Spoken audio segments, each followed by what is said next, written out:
Hi, this is Fran with Stampendous, and I wanted to show you some fun tips with our Gnomes and Friends cutting dies. And there's so many little pieces, 27 pieces in this mega set here. And we've shown you a whole bunch of ways that all of the pieces can be used because when you look at them back here, it's kind of hard to tell what they are. So we've shown you ideas on the front.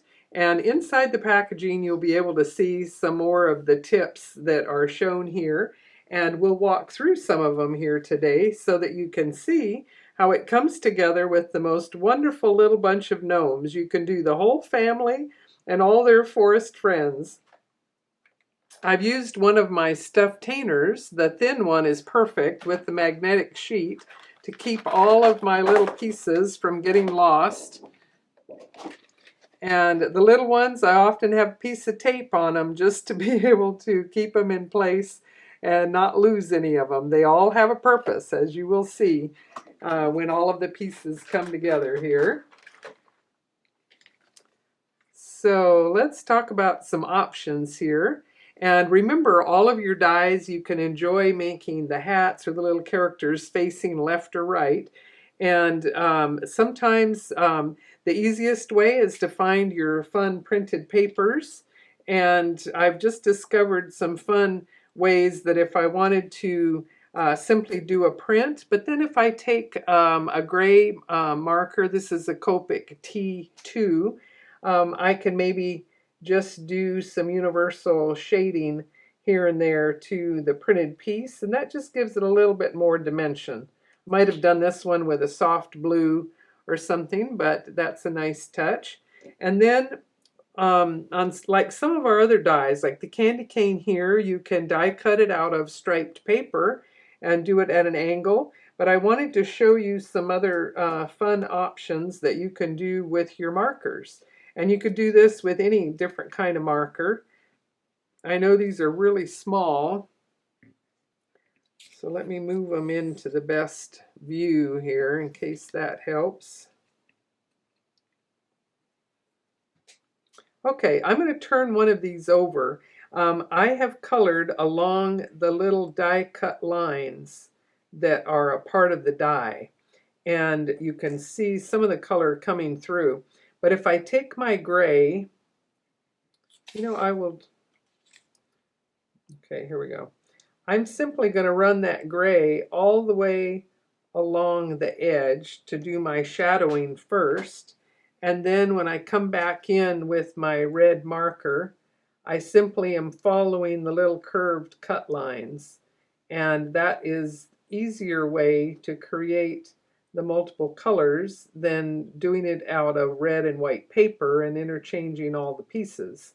So give it a try whichever way you want to do it, but those little cut lines work really well that way, I think.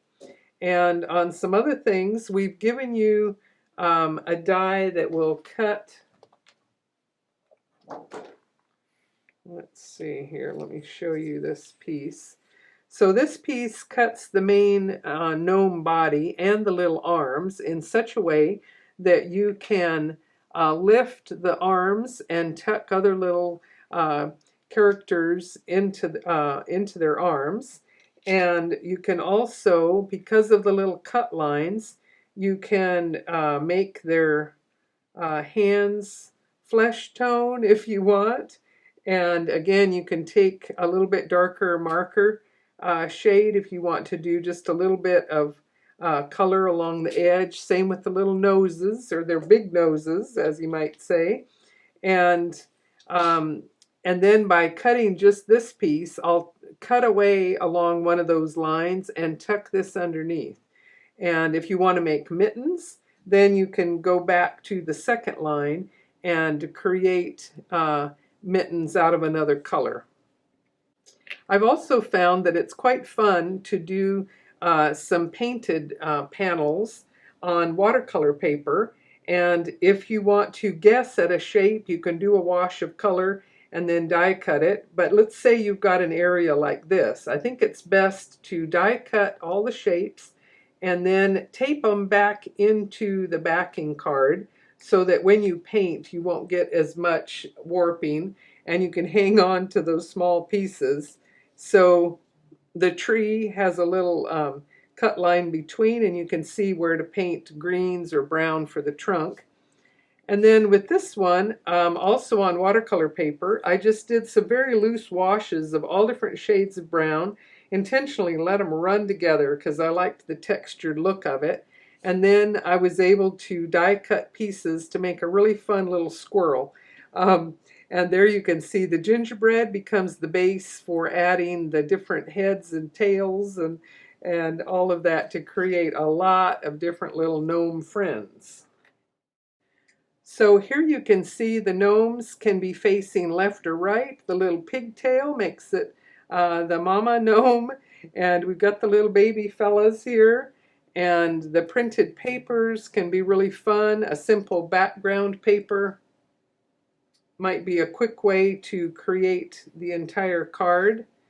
And on this one, I enjoyed the look of the little characters just against the white, and borrowed some stamps from the other die sets. But here we have another one of all the different little characters, and I was able to paint little stripes on watercolor paper to make my kitty and the puppy dog, and other times you might find just the printed paper that you need.